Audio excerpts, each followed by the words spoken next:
Bonjour à toutes et tous, je vous remercie sincèrement d'être venus nombreux cet après-midi.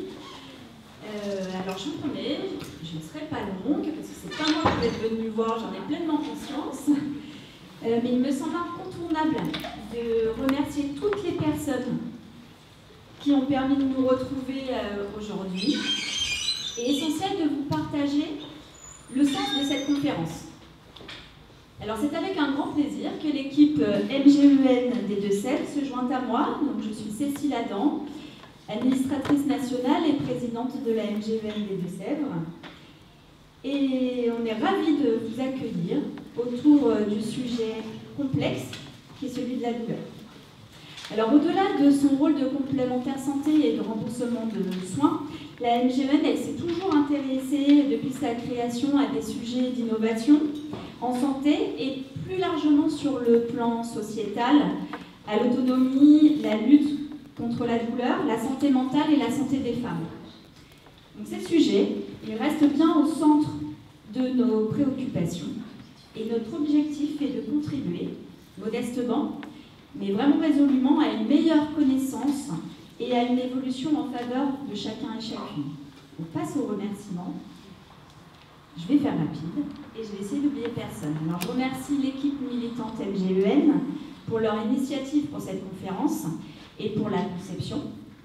Tous nos partenaires qui sont présents dans la salle, donc la CASDEN, la MNH, le centre hospitalier de Niort, le centre de formation paramédicale qui nous accueille ici dans ses locaux, la librairie Idéal qui nous met à disposition des ouvrages que Martin Winkler aura plaisir à vous dédicacer à la fin de la conférence débat, l'association Endo Solidarité, la librairie Idéal, comme j'ai dit tout à l'heure, et puis je remercie aussi la médiathèque départementale des Deux-Sèvres, c'est elle qui nous a permis d'être en contact avec Martin Winkler.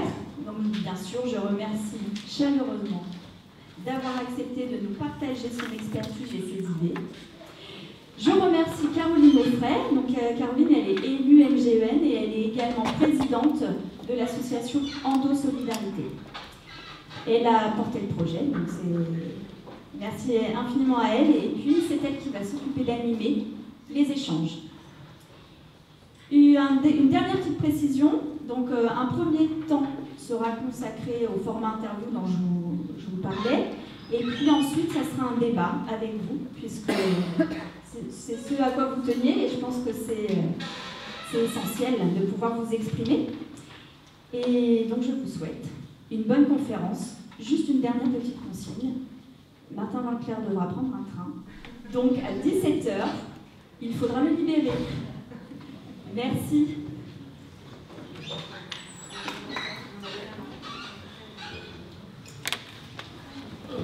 Ça marche? Ah oui.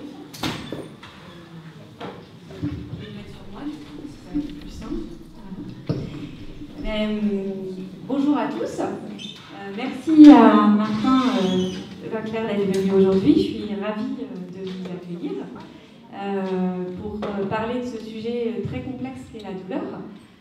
Vous êtes médecin, chercheur en bioéthique et auteur de nombreux ouvrages. Et notamment, vous avez coécrit avec Alain Garagnon en 2019 un livre qui s'appelle « Tu comprendras ta douleur, pourquoi j'ai mal et comment faire pour que ça cesse ». Et ce livre, il est très intéressant dans le fait qu'il démystifie le sujet de la douleur et il permet une meilleure compréhension de cette expérience universelle et en même temps, ça permet aussi aux uns et aux autres d'accompagner les personnes qui souffrent. Et donc, je vous remercie vraiment qu'on puisse parler de ce sujet aujourd'hui. Et je ne vais pas aller plus loin dans mon introduction, mais la première question que je vais vous poser, Martin Winkler, c'est quoi la douleur? Est-ce que vous pouvez nous éclairer sur cette notion? Alors, oui, il y a sûrement des personnes qui travaillent sur le sujet ici et qui sont bien plus, comment dirais-je, bien plus au courant que moi, parce qu'elles ont une pratique du traitement de la douleur. Moi, j'ai coécrit le livre avec Alain, qui lui est médecin généraliste aussi, mais qui est algologue, qui a fait une spécialisation de traitement de la douleur, qui travaille dans le centre de la douleur moment. Et il faut que je le mette là pour que vous entendiez. Et mon propos, c'est qu'en tant que médecin, évidemment, j'étais amené à soigner des gens qui avaient mal. J'ai appris des choses, mais il y avait beaucoup de choses que je ne savais pas et que je voulais d'abord éclairer pour moi-même. Et ensuite, j'avais déjà fait ça avec la contraception. J'avais déjà fait un manuel de la contraception pour le grand public qui s'appelle Contraception multi-emploi. Mon idée, c'était de créer un manuel qui soit un manuel lisible par le plus grand nombre possible, c'est-à-dire non seulement, bien entendu, le public en général, mais aussi les étudiantes et les étudiants en médecine qui n'ont pas forcément accès à une formation extrêmement précise sur, alors à l'époque la contraception, maintenant la douleur, pour leur éclaircir les idées. C'est-à-dire que moi j'ai beaucoup souffert de pas, premièrement, de ne pas avoir des livres faciles à comprendre et qui m'expliquaient les choses de façon simple, et deuxièmement, de ne pas avoir des possibilités d'interroger quelqu'un pour qu'il m'explique de façon simple un certain nombre de concepts. Donc, le jour où on m'a proposé d'écrire un nouveau livre de santé, j'ai dit je veux faire un livre sur la douleur, c'est quelque chose dont j'ai envie depuis très longtemps, et je sais exactement avec qui le faire, parce que je connais quelqu'un qui sait le métier tous les jours. Fondamentalement, ce qu'on a voulu faire dans le livre, c'est oui, trois choses. La première chose, c'est essayer de donner des définitions aussi simples et claires que possible de qu'est-ce que c'est que la douleur. La deuxième, c'était comment dirais-je, de battre en brèche des idées reçues et de donner à connaître des situations qui sont souvent source de confusion ou d'incompréhension entre les personnes qui ont mal et les personnes qui devraient les soigner, pour éclaircir les choses. Et puis la troisième, c'était de parler des traitements, mais d'en parler de façon très descriptive. On n'a pas pu être exhaustif, mais enfin de montrer qu'il y a toute une batterie de traitements destinés à soigner la douleur. Et on en invente et on en met au point et on en développe tous les jours. Donc ça n'est pas exhaustif, c'est pour montrer qu'on n'est pas tout début. Alors, la première chose que j'ai essayé de faire, c'est d'essayer effectivement non seulement d'expliquer, mais d'abord de comprendre moi ce que c'est que la douleur. Et donc, je travaille toujours par analogie ou par métaphore, c'est-à-dire j'essaie de trouver une image qui va nous permettre de comprendre de manière simple de quoi on parle. Je me souviens, quand j'étais au centre de planification, de l'époque où on a commencé à commercialiser des implants. Et les implants, c'est des petits bâtonnets qui contiennent du progestérone, enfin un progestatif, qu'on glisse sous la peau du bras, et ça fait une contraception permanente. Et j'arrivais pas à définir ce que c'était que ce bâtonnet. Et un jour, j'étais en train d'essayer d'expliquer, enfin de dire à une patiente qui demandait quelles étaient les contraceptions intimes, ce que c'était, elle dit oui, c'est un réservoir d'hormones. Je dis oui, c'est ça. Du coup, j'avais le mot. À partir de ce moment où elle a mis des mots très simples et parfaitement précis sur quelque chose que j'essayais d'expliquer de façon compliquée, ou encore, pour reprendre l'exemple de la contraception, pendant très longtemps, je me suis demandé, mais je lisais dans les livres de médecine la définition du fonctionnement de la pilule, avec des histoires de rétrocontrôle, si vous ne savez pas ce que c'est, moi non plus de toute façon, de rétrocontrôle de l'hypophyse sur l'ovaire quand on rajoute des hormones, etc. Jusqu'au jour où j'ai lu des livres anglais dans lesquels on disait, ben, c'est pas compliqué. Quand une femme prend des hormones sexuelles, son cerveau, parce que le cerveau sent les hormones qui circulent, croit qu'elle est enceinte.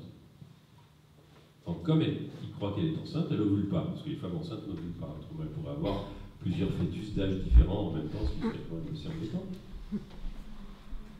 Donc en fait, prendre la pilule, c'est faire croire à son organisme qu'on est déjà enceinte. Ce qui explique qu'au début, on donnait aux femmes des doses qui étaient un peu trop importantes et elles avaient des symptômes de grossesse. Donc elles avaient les seins qui gonflaient, elles avaient des nausées, etc. Donc ils ont baissé les doses, ils se sont rendus compte qu'en dessous de certaines doses, la plupart des femmes n'avaient pas de symptômes, et donc elles pouvaient prendre la pilule. Mais quand j'ai trouvé cette phrase, la pilule, les contraceptions hormonales font croire au corps de la femme qu'elle est déjà enceinte, je pouvais expliquer ça à tout le monde sans avoir besoin de donner des, des descriptions scientifiques à la noire que même moi je ne comprenais pas. Et donc c'est un signal. C'est un signal que quelque chose s'est passé. Ça ne veut pas forcément dire qu'il s'est passé quelque chose de grave. La preuve, c'est que je me suis cogné le petit orteil, j'ai eu un mal de chien, mais bon, l'orteil n'est pas cassé, il n'est pas gonflé, etc. C'est un signal. Il s'est passé quelque chose. C'est un signal qui est fait, qui a pour fonction, parce que nous sommes des animaux évolués, il a pour fonction de nous préserver, de la même manière que la faim ou la soif, ou l'envie de dormir, hein, quand on a envie de dormir, c'est un signal que notre cerveau nous envoie, tout ça est produit par le cerveau, pour nous dire, il faut que tu te reposes. Quand nous avons un peu trop bu et que ça commence à tourner, c'est un signal que le cerveau aussi nous envoie. C'est destiné à nous préserver, c'est destiné à nous protéger. Si je pose la main sur la plaque du four, enfin de la cuisinière, et si je ne savais, si ça ne me faisait pas mal, si ça ne me brûlait pas, je laisserais ma main brûler. Donc, c'est un signal utile, et même indispensable. Vous avez dû lire ou vous regardez à la télé des histoires si vous regardez la série Dr House en particulier, il y a un épisode sur une jeune fille qui ne ressent pas la douleur. Et ça lui pose des tas de problèmes parce que elle se brûle, elle se fait mal, elle se blesse, et puis elle s'en rend pas compte. Donc ça illustre le fait que c'est quelque chose de très important. Et ce signal, c'est un signal qui est propre à notre paquebot, à nous. Les signaux qu'il y a dans notre vaisseau, le vaisseau que nous habitons, chacun et chacune, les signaux nous sont propres. Parce que notre perception, les corpuscules qui nous permettent de percevoir la douleur et les agressions, ne fonctionnent pas de la même manière d'une personne à une autre. Et même à l'intérieur d'une même personne, on est plus ou moins sensible, encore une fois, à la douleur, à la chaleur, au froid. Donc, non seulement c'est une expérience propre à chacune et à chacun, mais l'intensité de cette expérience est aussi différente, non seulement d'une personne à une autre, mais aussi d'un moment à un autre. On a plus facilement mal si on est fatigué, triste, abattu, on n'a pas mangé. C'est plutôt la douleur que nous ressentons est quelque chose que nous allons ressentir de manière plus vive et plus gênante en fonction de l'état dans lequel nous sommes. C'est influencé aussi par l'environnement. Donc la douleur est extrêmement sensible à notre cerveau. Pourquoi? Parce que c'est le cerveau qui produit la douleur. C'est pas quand vous cognez l'orteil, la douleur c'est pas l'orteil qui la crée, c'est le signal que l'orteil vous envoie qui crée à l'intérieur de votre cerveau la sensation de douleur. C'est ça qui rend les choses compliquées, c'est que fondamentalement on peut pas. La douleur c'est une émotion, hein. C'est comme le sentiment de faim, de soif ou de sommeil ou de chagrin. C'est une émotion. C'est le cerveau qui la produit, et c'est notre cerveau qui la produit pour nous. Les autres de l'extérieur ne savent pas ce que nous ressentons. Ils peuvent l'imaginer, ils peuvent essayer de comparer à ce qu'ils ont ressenti, mais ils ne peuvent pas mesurer ça. Et ça rend les choses très difficiles, en particulier pour les professionnels de santé, parce que comment mesure-t-on la douleur de la personne qui est en face de nous? Alors maintenant, il y a des méthodes. Mais la méthode numéro 1, c'est assez simple, c'est qu'on lui demande de mesurer cette douleur elle-même. Et on leur demande d'écouter leur douleur, et puis ensuite on leur demande de comparer d'un moment à un autre. On leur demande de la décrire. Et la description aussi, c'est quelque chose qui nous apprend énormément sur le type de douleur qu'ils peuvent avoir. Parce que ce qui rend les choses compliquées aussi, c'est qu'il n'y a pas un type de douleur. Il y en a plusieurs. La douleur qu'on ressent quand on touche quelque chose de chaud et qu'on se brûle, c'est pas produit vers le cerveau, enfin le signal qui est envoyé au cerveau n'est pas envoyé par les mêmes corpuscules sensitif que la douleur qu'on ressent quand on prend une boule de neige dans la main ou quand on met la main sur la glace.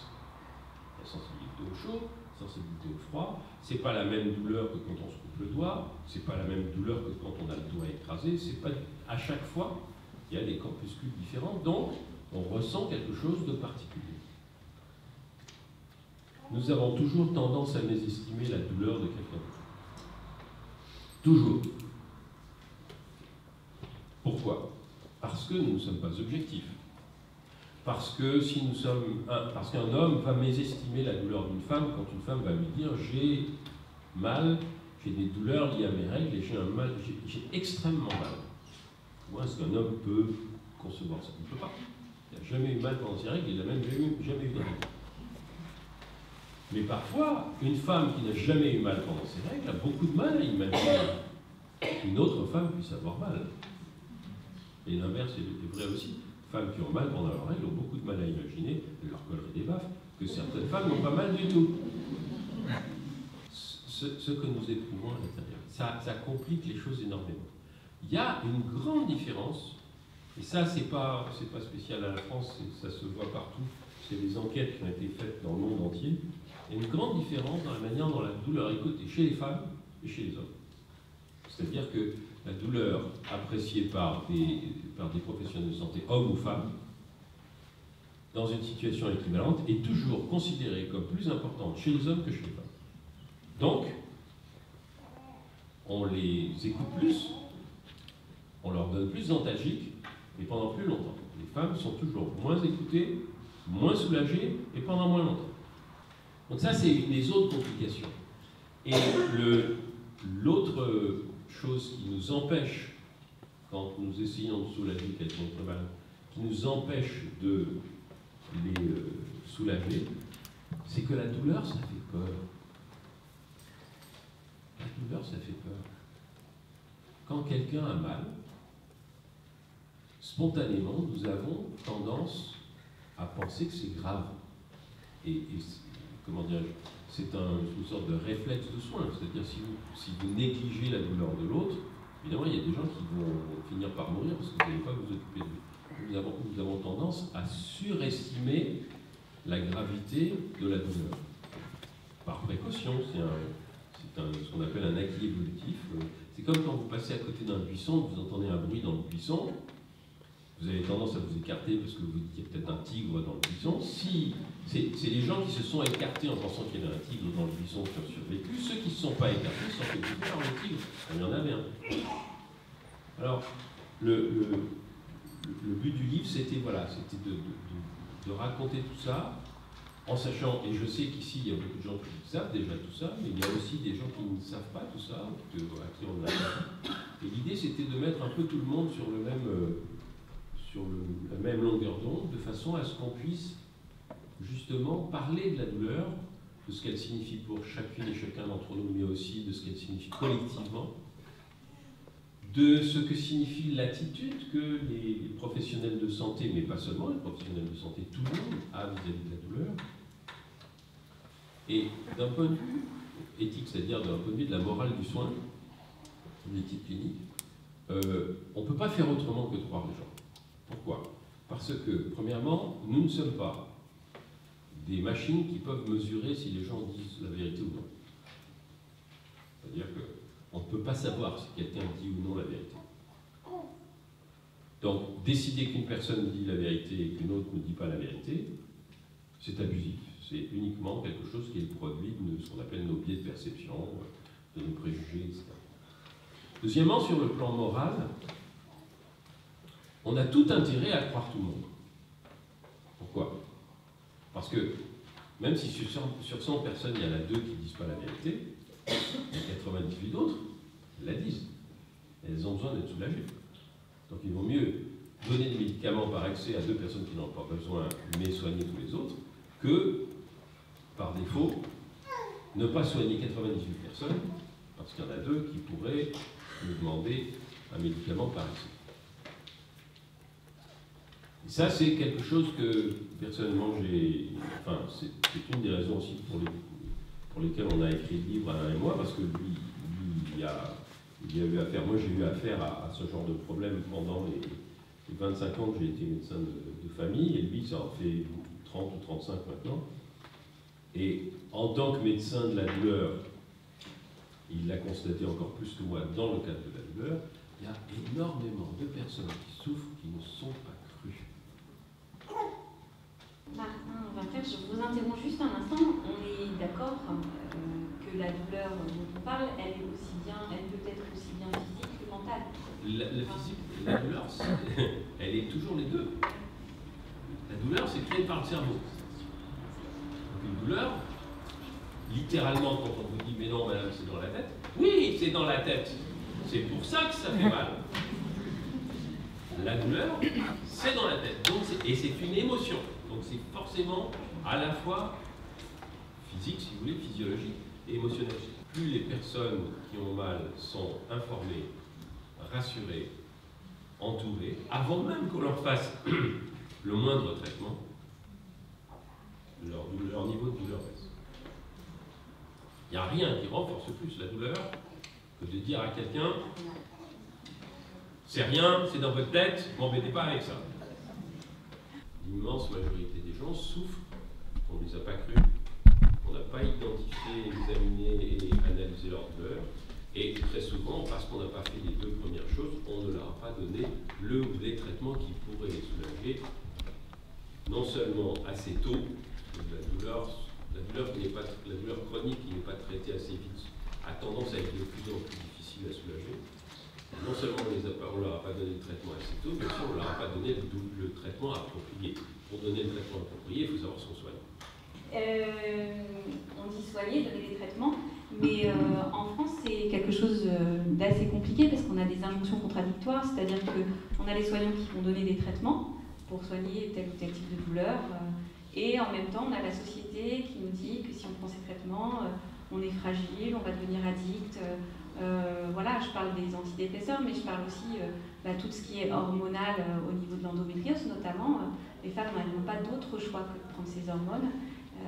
Et malgré tout, certaines se refusent à les prendre parce que ça provoque des cancers, parce que si vous prenez tel ou tel médicament, on va vous dire tu vas avoir tel perturbateur endocrinien. Voilà. Et donc, comment faire la part des choses, comment aider chaque personne qu'on est à se dire soignons-nous. Vous avez donné l'élément majeur de la réponse même, c'est qu'en fait, on va prendre que la douleur, mais c'est la même chose pour n'importe quelle situation de souffrance, tout traitement doit être individualisé. Pour pouvoir, et c'est ça le problème, c'est qu'un traitement qui marche sur quelqu'un ne va pas forcément marcher sur quelqu'un d'autre. Je donne un exemple d'une douleur chronique très fréquente, c'est la migraine. Quand je parle de migraine, je parle de quelque chose de très particulier, c'est-à-dire en général qui est une douleur d'un seul côté, qui frappe surtout des femmes, et de temps en temps il y a des hommes qui ont une migraine. Ça tape comme un marteau sur le crâne. Des fois ça s'accompagne d'autres symptômes comme des nausées, des vomissements, des troubles visuels, etc.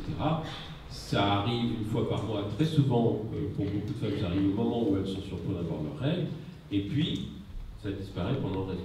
Voilà un prototype de douleur chronique qui est très bien connu, qui est très fréquent, et pour lequel, pour deux personnes qui ont le même type de migraine, les traitements ne marchent pas de la même manière. C'est-à-dire que vous avez différents types de traitements, puis il y en a qui sont très bien soulagés par ceci, et d'autres qui sont très bien soulagés par cela. Merci de votre attention et de votre attention.